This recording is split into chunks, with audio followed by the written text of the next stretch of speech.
අයිබෝන් දුවේ පුතේ. ඔයාලා සියලු දෙනාම පිළිගන්නවා අපේ SLEDU Academy YouTube නාලිකාවත් එක්ක සහසම්බන්ධ වෙලා ඉන්න. ඔයාලා සියලු දෙනාම අපි අද දවසේ සෙෂන් එක සඳහා පිළිගන්නවා. මේට කලින් පුතේ දුවේ අපි සෙෂන්ස් දෙකක් එහෙම නැත්නම් වීඩියෝ දෙකක් තුලින් ඔයාලගේ ව්‍යාපාර හා ගිණුම් කරන අධ්‍යයනය 10 ශ්‍රේණිය විෂය නිර්දේශය තුල තියෙන ව්‍යාපාර පදනම කියන පාඩම සම්බන්ධයෙන් කතා බහ කළා. ඒ අනුව මේ තමයි අපි කතා බහ කරන තුන්වෙනි සෙෂන් එක. එහෙම නැත්නම් පළවෙනි පාඩමට අදාළව කතා කරන අවසාන සෙෂන් එක. පුතේ මෙහිදී අපි කතා කරන්න බලාපොරොත්තු වෙන්නේ ව්‍යාපාර කෙරෙහි ඇල්මැති පාර්ශ්ව පිළිබඳව. ඊට කලින් අපි කතා කරා පළවෙනි සෙෂන් එකේදී ව්‍යාපාරයක් කියන්නේ මොකක්ද? ව්‍යාපාරයක් බිහි වෙන්න මොන වගේ දේවල්ද හේතු සාධක උනේ? අන්න ඒ වගේ කරුණු. ඊට පස්සේ දෙවෙනි සෙෂන් එකකින් කතා බහ කරා භාණ්ඩ හා සේවා කියන්නේ මොනවද? අවශ්‍යතා සහ උවමනා කියන්නේ මොනවද? ඊට පස්සේ නිෂ්පාදන ව්‍යාපාර කියන්නේ මොනවද? නිෂ්පාදන සාධක කියන්නේ මොනවද? මෙන්න මේ වගේ කරුණු කාරණා ටිකක් දෙවෙනි සෙෂන් එකේ සාකච්ඡා කළා. තුන්වෙනි සෙෂන් එක තමයි ව්‍යාපාර කෙරෙහි ඇල්මැති පාර්ශ්ව. පොතේ සරලවම කිව්වොත් ව්‍යාපාර කෙරෙහි ඇල්මැති පාර්ශ්ව කියන්නේ ව්‍යාපාර කෙරෙහි උනන්දුවක් දක්වන පාර්ශ්වය. ඒක තමයි සරල නිර්වචනය. පොතේ මේ ව්‍යාපාර කෙරෙහි ඇල්මැති පාර්ශ්ව පිළිබඳව සාකච්ඡා කරන්න යද්දී ඒ පිළිබඳව ඔයාලට කියලා දෙද්දී මම මෙතෙන්දී භාවිතා කරනවා බොහොම සරල උදාහරණයක්. මේ උදාහරණය ඔයා සම්බන්ධයෙන්, ඔයාගේ පවුල සම්බන්ධයෙන්. ඔයාලගේ පවුලත් යම් කිසි සංවිධානයක් නේ, යම් කිසි ඒකකයක් නේ. අන්න ඒ පවුල වටාත් එහෙනම් ඇල්මැති පාර්ශවයන් ටිකක් මේ පවුල සම්බන්ධයෙන් උනන්දුවෙන් කටයුතු කරන පාර්ශවයන් ටිකක් එකතු පහදු වෙලා ඉන්නවා. මම එක මෙන්න මේ විදිහට පොතේ බෝඩ් එකේ ලියන්නම්. ඔන්න පවුල. ඔන්න පවුල මේ ඔයාලගේ ගෙදර. පවුල ඉන්නේ මේ නිවස ඇතුලේ. පුතේ මේ පවුලෙත් ඉන්නවනේ ඇල්මැති පාර්ශවයන් ටිකක්. දෙමාපියෝ. දෙමාපියෝ පවුල ගැන උනන්දුයිනේ. ඔයාලා බලනවා. අන්න එහෙනම් දෙමාපියෝ කියන්නේ ඇල්මැති පාර්ශවය. ඊට පස්සේ දූදරුවෝ කියන්නේ පවුල සම්බන්ධයෙන් උනන්දුවක් දක්වන ඇල්මැති පාර්ශවය. ඊට පස්සේ පුතේ නෑදෑයෝ කියන්නේ පවුලක් සම්බන්ධයෙන් ඇල්මැති පාර්ශවය. ඊට පස්සේ ආච්චි සීයා වයෝ වෘද්ධ අය මේගොල්ලොත් පවුල සම්බන්ධයෙන් හොයලා බලන පවුල පිළිබඳව උනන්දුවක් දක්වන පාර්ශවය. පුතේ එතෙන්දී හොඳට මතක තියාගන්න මේ පවුල සම්බන්ධයෙන් මේ වටේ ඉන්න ඇල්මැති පාර්ශව එහෙම නැත්නම් උනන්දුවක් දක්වන පාර්ශව බලාපොරොත්තු වෙනවා මේ පවුලෙන් ඔවුන්ට යම්කිසි දේවල් ටිකක් ඉෂ්ට සිද්ධ වෙයි කියලා, යම් යුතුයකම් කොටසක් පවුලෙන් ඔවුන්ට ඉටු වෙයි කියලා හිතනවා. ඒ වගේම පවුලත් බලාපොරොත්තු වෙනවා මේ වටේ ඉන්න ඇල්මැති පාර්ශවයන්ගෙන් යම් යුතුයකම් කොටසක් පවුල වෙත ඉටු වෙයි කියලා. අන්න පුතේ ඒ නිසා අපි මෙන්න මෙහෙම ඊතලයකින් ඔවුන්ව සම්බන්ධ කරනවා.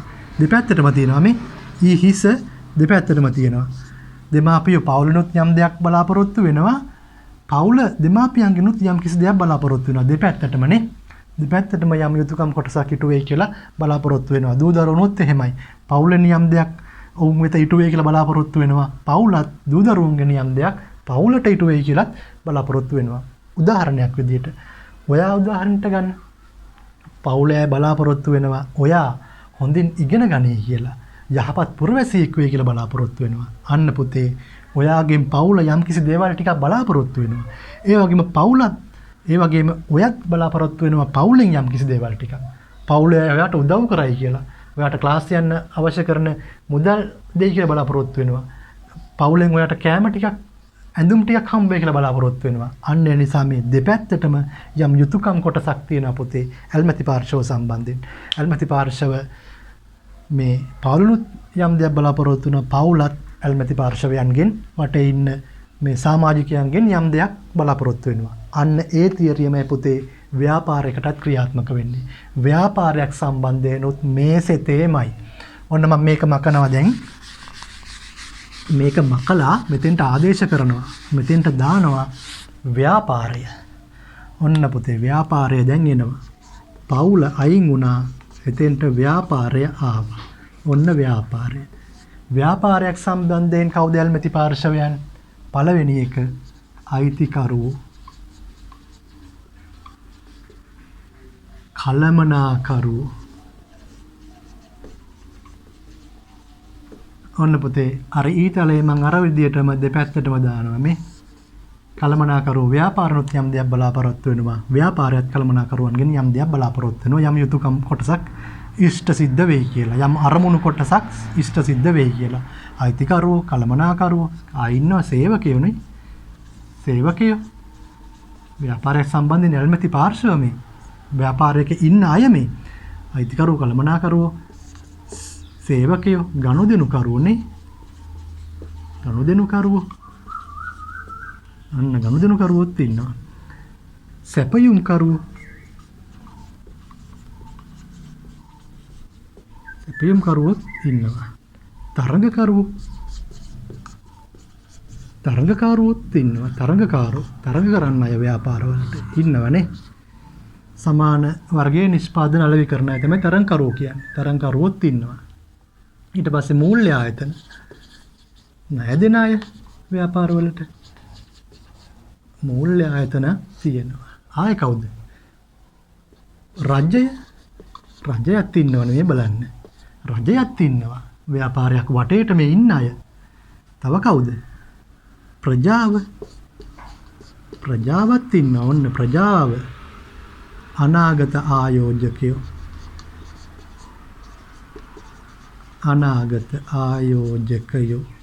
ඔන්න පුතේ ව්‍යාපාරයක් සම්බන්ධයෙන් ඇල්මැති පාර්ශව 10ක් ඉන්නවා. ඔයාලට 10 ශ්‍රේණියේ විෂය නිර්දේශයට අදාළව කතා බහ කරන්න. කවුද? අයිතිකරුවෝ, කළමනාකරුවෝ, සේවකයෝ, ගනුදෙනුකරුවෝ, සැපයුම්කරුවෝ, ඊට පස්සේ තරඟකරුවෝ, මූල්‍ය ආයතන, රජය, ප්‍රජාව, අනාගත ආයෝජකයෝ. මෙන්න මෙහෙම 10 පාර්ශව 10ක් ඉන්න ඔයාලට අධ්‍යයනය කරන්න. මෙයා පුතේ හොඳට මතක තියාගන්න මේ විෂය කරුණු. මේ විදියට මේ දේවල් ටික ඔයාට දැන් සාකච්ඡා කරන්න වෙනවා. මේ කවුද කියන එක. මේගොල්ලෝ මේ ව්‍යාපාරයේ වටේ රොද බැඳගෙන ඉන්නවා. ඔවුන් ව්‍යාපාරනුත් යම් අරමුණු ටිකක් බලාපොරොත්තු වෙනවා ඉෂ්ට කරගන්න. ව්‍යාපාරයත් ඔවුන්ගෙන් යම් අරමුණු ටිකක් බලාපොරොත්තු වෙනවා ඉෂ්ට සිද්ධ කරගන්න. ඊට පස්සේ පුතේ අපි එකින් එක්කෙනා අඳුනගමු මේ කවුද කියලා. මේ පාර්ශවයන් කවුද කියලා අපි අඳුනගමු. පළවෙනි පාර්ශවය අයිතිකරුවෝනේ. එන්න පුතේ අයිතිකරුවෝ. පළවෙනි පාර්ශවය අයිතිකරුවෝ. කවුද අයිතිකරුවෝ කියන්නේ? ව්‍යාපාර ආයතනයන්ට මූල්‍ය ප්‍රතිපාදන සහ ව්‍යාපාර ආයතන වලට මුදල් සහ වෙනත් වත්කම් සපයන අය තමයි අයිතිකරුවෝ කියන්නේ. අයිතිකරුවෝ සපයනවා මුදල්, ඒ වගේම යන්ත්‍රෝපකරණ, රථවාහන, ලියබඩු උපකරණ, ඒ වගේ විවිධ සම්පත් සපයන අය. ව්‍යාපාරයට අවශ්‍ය සම්පත් සපයන අය තමයි පුතේ අයිතිකරුවෝ කියන්නේ. සමහර ආයතනවල ඉන්නේ අයිතිකරුවෝ එක්කෙනයි. සමහර ආයතනවල ඉන්නවා අයිතිකරුවෝ කණ්ඩායමක්. තනි පුද්ගල ව්‍යාපාරිකයෝ වලගේ ඉස්සරහ තියෙන කඩේ ඉන්නේ එක අයිතිකරුවයි, මුදලාලි විතරයි. හවුල් ව්‍යාපාරයක එහෙම නැත්නම් සමාගමක කම්පැනි එක ගත්තොත් එimhe ඉන්න අයිතිකරුවෝ රාශියක් වටේට එකතු වෙලා ඉන්නවා. ඊට පස්සේ පුතේ කළමනාකරුවෝ අංක 2. කළමනාකරුවෝ කියන්නේ කවුද? ව්‍යාපාරවල මෙහෙයවීම සහ ව්‍යාපාර සම්බන්ධයෙන් තීරණ ගැනීම සහ ක්‍රියාත්මක කරන අය. ව්‍යාපාර සම්බන්ධයෙන් ගනු ලබන තීරණ ක්‍රියාත්මක කරන අය තමයි කළමනාකරුවෝ කියන්නේ. ව්‍යාපාර මෙහෙයවීම සහ ව්‍යාපාර සම්බන්ධයෙන් ගනු ලබන තීරණ ක්‍රියාත්මක කරන අය කළමනාකරුවන් නම් වේ. සමහර ආයතන වල පුතේ අයිතිකරුම තමයි කළමනාකරු වෙන්නේ. ඔයාලගේ ළඟ තියෙන තනි පුද්ගල ව්‍යාපාරය, එහෙම නැත්නම් සිල්ලර බඩු කඩේ අයිතිකරුවම තමයි කළමනාකරුවා වෙන්නේ. මොකද ඔහු තමයි ව්‍යාපාරයේ තීරණ ගන්නෙත්, තීරණ ක්‍රියාත්මක කරන්නෙත්, ව්‍යාපාර මෙහෙවන්නෙත් ඔක්කොම කරන්නේ ඔයාලගේ ළඟ ඉස්සරහ කඩේ තියෙන ඒ කඩේ මුදලාලි තමයි සේරම කරන්නේ. ඒ නිසා තනි පුද්ගල ව්‍යාපාරවල අයිතිකරු කළමනාකරුත් එක පුද්ගලයෙක්. ඒත් පුතේ ව්‍යාපාර ලොකු ව්‍යාපාරවල, ව්යාපාර සමාගම්වල, හවුල් ව්‍යාපාර වගේ මේ ලොකු ව්‍යාපාරවල අයිතිකරුවෝ වෙනම ඉන්නවා. අයිතිකරුවෝ අධ්‍යක්ෂකවරු කියලා හඳුන්වනවා නේ. සමාගම්වල අයිතිකරුවෝ හඳුන්වන්නේ අධ්‍යක්ෂකවරු කියලා. ඊට පස්සේ හවුල් ව්‍යාපාරවල අයිතිකරුවෝ හඳුන්වන්නේ හවුල්කරුවෝ කියලා නේ. අන්න එහෙම. ඒ වගේ මේ ලොකු සමාගම්වල, කම්පැනිස් වල අයිතිකරුවෝ අධ්‍යක්ෂකවරු වශයෙන් වෙනම ඉන්නවා. කළමනාකරුවෝ වෙනම ඉන්නවා. නිෂ්පාදන කළමනාකරු, ඊට පස්සේ අලෙවි කළමනාකරු, තව මානව සම්පත් කළමනාකරු, නිෂ්පාදන කළමනාකරු. මෙන්න මගේ පුතේ ඒවා තමයි උදාහරණ මේ කළමනාකරුවන්ට. ඊට පස්සේ තුන්වෙනි සාධකය, තුන්වෙනි පාර්ශවය සේවකයෝ. සේවකයෝ කියන්නේ කවුද? ව්‍යාපාරවල විවිධ කාර්යයන් ඉෂ්ට සිද්ධ කරන පුද්ගලයෝ තමයි ව්‍යාපාරවල කාර්යයන් ඉටු කරන පුද්ගලයෝ තමයි සේවකයෝ කියලා හඳුන්වන්නේ. විවිධ කාර්යයන් මොනවද? නිෂ්පාදන කාර්යයන් සිදු කරන නිෂ්පාදන සේවකයෝනේ. යන්ත්‍ර ක්‍රියාකරුවෝ වගේ අය. ඊට පස්සේ පිරිසිදු කිරීමේ කටයුතු කරන පිරිසිදු කිරීමේ සේවකයෝ. ඊට පස්සේ නඩත්තු සේවකයෝ නඩත්තු කටයුතු සිදු කරනවා. ඊට පස්සේ තව කවුද? සුපරීක්ෂකයෝ. අර නිෂ්පාදන ක්‍රියාවලිය හොඳින් සිද්ධ වෙනවද කියලා හොඳට ගිහිල්ලා බලනවා සුපරීක්ෂකයෝ. ආරක්ෂක නිලධාරීන් ආරක්ෂක කටයුතු සිද්ධ කරනවා. අන්න වගේ පුතේ සේවකයෝ කියලා පිරිසකුත් ඉන්නවා. ඊට පස්සේ පුතේ හතරවෙනි ඇල්මැති පාර්ශවය ගනුදෙනුකරුවෝ. ගනුදෙනුකරුවෝ කියන්නේ ව්‍යාපාර වලින් භාණ්ඩ හා සේවා මිලදීගෙන පරිභෝජනය කරන අය තමයි ගනුදෙනුකරුවෝ කියලා කියන්නේ. පුතේ ගනුදෙනුකරුවෝ ප්‍රධාන කොටස් දෙකයි. අවසාන පරිභෝජනය සිද්ධ කරන ගනුදෙනුකරුවෝ. දෙවැනි කොටස නැවත විකිණීම සඳහා භාණ්ඩ මිලදී ගන්නා ගනුදෙනුකරුවෝ. අවසාන පරිභෝජනය සඳහා භාණ්ඩ මිලදී ගන්නේ කවුද? අපි වගේ අයනේ. අපි වගේ පාරිභෝගිකයෝ ඔයාලා අපි ව්‍යාපාර වලින් භාණ්ඩ මිලදී ගන්නේ අවසාන පරිභෝජනයට. හාල් ගෙනල්ලා බත් උයලා කනවා. එතනින් ඉවරයි ඒක. ඊට පස්සේ පරිප්පු වගේ දෙයක් ගෙනල්ලා උයලා කනවා. සබන් කැටයක් ගෙනල්ලා ඇඟේ ගාලා ඒක ඉවර කරනවා.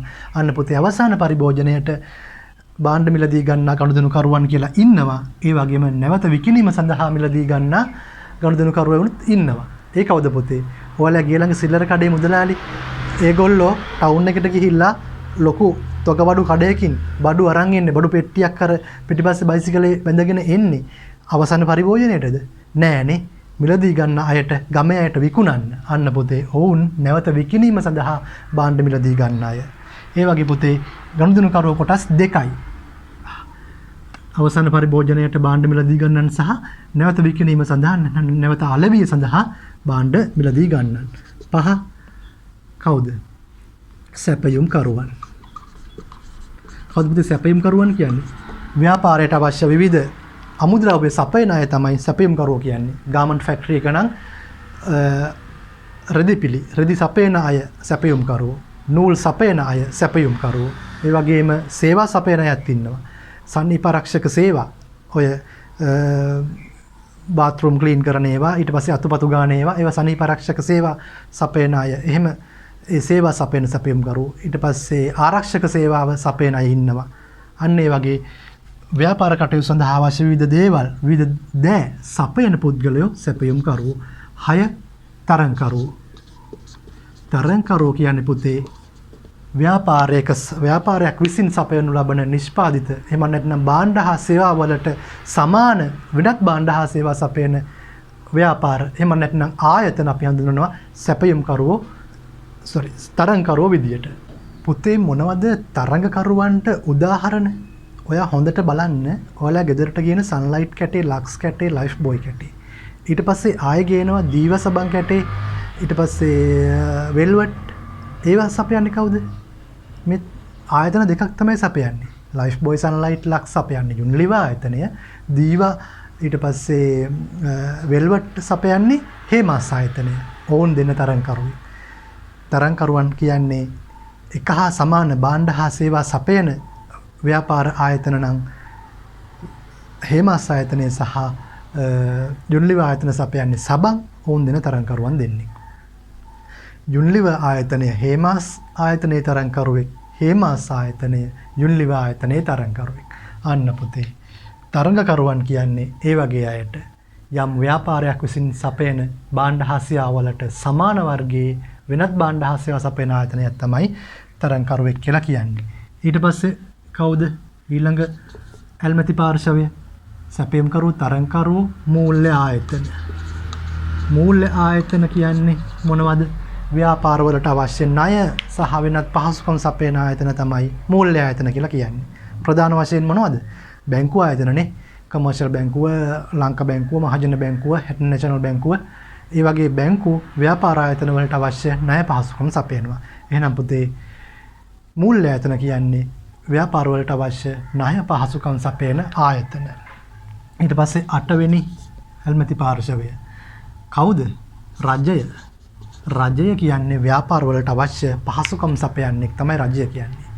රජය විසින් ව්‍යාපාර වලට අවශ්‍ය යටිතල පහසුකම් වගේම මූල්‍ය පහසුකම් වගේ දේවලුත් සපයනවානේ රජය බැංකුව හරහා. රජය කියන්නේ ව්‍යාපාර ආයතන වලට පහසුකම් සපයන්නේ. ඒ අනුව මොනවද මේ රජයේ ආයතන ව්‍යාපාර වලට අවශ්‍ය පහසුකම් සපයන්න පිහිටුවා තියෙන්නේ? මොනවද? දේශීය ආදායම් දෙපාර්තමේන්තුව, ඊට පස්සේ පොල් සංවර්ධන මණ්ඩලය, රබර් සංවර්ධන මණ්ඩලය, කම්කරු දෙපාර්තමේන්තුව, තේ සංවර්ධන මණ්ඩලය මේ වගේ ආයතන හරහා ව්‍යාපාර ආයතන වලට අවශ්‍ය පහසුකම් රජය විසින් සපයනවා පුතේ. ඔන්න රජය. ඌව තමයි ව්‍යාපාර කෙරෙහි ඇල්මැති පාර්ශවය. ඊට පස්සේ කවුද ඉන්නේ? 9 වෙනි ආයතනයේ ප්‍රජාව. 9 වෙනි ඇල්මැති පාර්ශවයේ ප්‍රජාව. ප්‍රජාව කියන්නේ කවුද? ව්‍යාපාරයෙන් පිටත පිහිටි පාර්ශවය තමයි ව්‍යාපාර ආයතනෙන් පරිබාහිරව පිහිටි සිටින අය තමයි ප්‍රජාව විදිහට අපි හඳුන්වන්නේ. ජනමාධ්‍ය වේදීන්, පරිසර වේදීන් තමයි මේ ප්‍රජාව කියන එකට උදාහරණ. 10 වෙනි අනාගත ආයෝජකයින්. අනාගත ආයෝජකයින් කියන්නේ අනාගතයේ ඉදිරියට ව්‍යාපාරයේ මුදල් ආයෝජනය කිරීමට, මුදල් යෙදවීමට බලාපොරොත්තු වෙන සිටින පාර්ශවය. ඉතින් පුතේ ඔන්න ඔය ආකාරයට අපි ඇල්මැති පාර්ශවයන් 10ක් පිළිබඳව කතා බහ කරා. ප්‍රධාන ඇල්මැති පාර්ශවයන් 10ක් ඉන්නවා. අයිතිකරුවෝ, කළමනාකරුවෝ, සේවකයෝ, ගනුදෙනුකරුවෝ, සැපයුම්කරුවෝ, තරඟකරුවෝ, මූල්‍ය ආයතන, රජය, ප්‍රජාව, අනාගත ආයෝජකයෝ. ඔන්න ඔය ආකාරයට පුතේ අපි ව්‍යාපාර කෙරෙහි ඇල්මැති පාර්ශව 10ක් ඔයාගේ 10 වසර විෂය නිර්දේශයට අදාළව ඉගෙන ගන්නවා. විභාගයට මේව අහනවා පුතේ. විභාගයට ඇහුවොත් ඇල්මැති පාර්ශවයන් 2ක් සඳහන් කරන්න කිව්වොත් ඔයා ලියන්න අයිතිකරුවෝ, කළමනාකරුවෝ. පාර්ශවයන් 5ක් ලියන්න කිව්වොත් අයිතිකරුවෝ, කළමනාකරුවෝ, සේවකයෝ, ගනුදෙනුකරුවෝ, සැපයුම්කරුවෝ. මෙන්න මේ ආකාරයට පුතේ විභාගයට අහන කොටසක් මේ. හොඳට මේ දේවල් මේ වීඩියෝ යලි බලමින් ඔයා මේක අධ්‍යයනය කරන්න, මතකේ තියාගන්න. ඒක විභාගයට ඉතාමත්ම ප්‍රයෝජනවත්. ඔන්න ඔය විදිහට පුතේ අපි අද ව්‍යාපාර කෙරෙහි ඇල්මැති පාර්ශවයන් පිළිබඳව කතා බහ කරා. මේ අද අපි කතා කරේ පළවෙනි පාඩමට අදාළව 3 වෙනි සෙෂන් එක 3 වෙනි කොටස. අදින් ඔයාලගේ 10 ශ්‍රේණියට අදාළව ව්‍යාපාර හගිනුම් කරන අධ්‍යයන විෂයේ ව්‍යාපාර පදනම කියන පළවෙනි පාඩමේ ඉගෙනීම් කටයුතු අවසන් වෙනවා. ඒ අනුව පුතේ ඔයාලට මතකයි අපි පළවෙනි කොටසෙන් සාකච්ඡා කරා ව්‍යාපාර පිළිබඳව. ඊට පස්සේ දෙවෙනි කොටසෙන් අපි කතා කරා අවශ්‍යතාව උවමනා. ඊට පස්සේ නිෂ්පාදන ව්‍යාපාර, භාණ්ඩ හා සේවා, නිෂ්පාදන සාධක මේ වගේ. ඊට පස්සේ 3 වෙනි කොටස මෙන්න මේ විදිහට ඇල්මැති පාර්ශව පිළිබඳව කතා කරා. එනවා පුතේ පළවෙනි පාඩම මේ ආකාරයට අවසන් වෙනවා. ලබන සතියේ අපි කතා බහ කරනවා මේ පළවෙනි පාඩමෙන් ඔයාට විභාගයට ආව ප්‍රශ්න මොනවද, විභාග ප්‍රශ්න මොනවද කියලා අපි සාකච්ඡා කරනවා. ඉතින් පුතේ ඒක ඉතාමත් වැදගත් කොටසක් ඔයාට. ඒ නිසා අපේ දිගින් දිගටම ඒ කොටස් එක්කත් සම්බන්ධ වෙන්න ඔයාලගෙන් ඉල්ලා සිටිනවා. අපිත් එක්ක සම්බන්ධ වෙන්න කියලා ඉල්ලා සිටිනවා. ඉතින් පුතේ අදට අපි අපේ පාඩම් කොටස අවසන් කරනවා. සම්බන්ධ වුණු ඔයාලා හැමෝටම ස්තුතියි. සුබ අනාගතයක්. ආයෙත් දවසක හමු වෙමු.